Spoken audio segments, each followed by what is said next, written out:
আপনারা জানেন 2020 সালে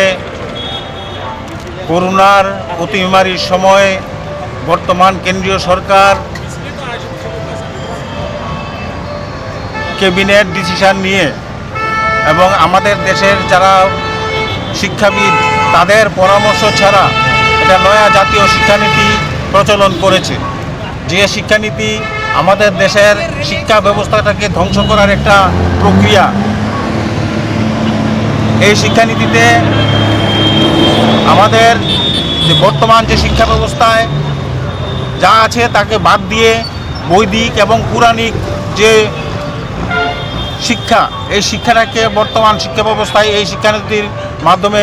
এই প্রচলন করার এটা অপপ্রয়াস করছে কেন্দ্রীয় সরকার। আমাদের দেশে নবজাগরণের যারা পথিকৃৎ, যারা আধুনিক বিজ্ঞানসম্মত এবং সার্বজনীন শিক্ষার জন্য লড়াই করে গেছেন, জীবন দিয়ে গেছেন, তাদেরকেও এই শিক্ষানীতিতে তাদের যে শিক্ষা ব্যবস্থা আছে, সিলেবাস আছে, সিলেবাস থেকে বাদ দিয়ে দেওয়া হয়েছে। রবীন্দ্রনাথ, বিদ্যাসাগর, শরৎচন্দ্র, নজরুল, রাজা রামমোহন রায় তাদেরকে বাদ দিয়ে যে আমাদের যে ধর্মীয় যে গুরু আছে তাদেরকে এই শিক্ষানীতিতে শিক্ষা ব্যবস্থার যে পাঠ্যক্রমে অন্তর্ভুক্ত করার অপপ্রয়াস করছে বর্তমান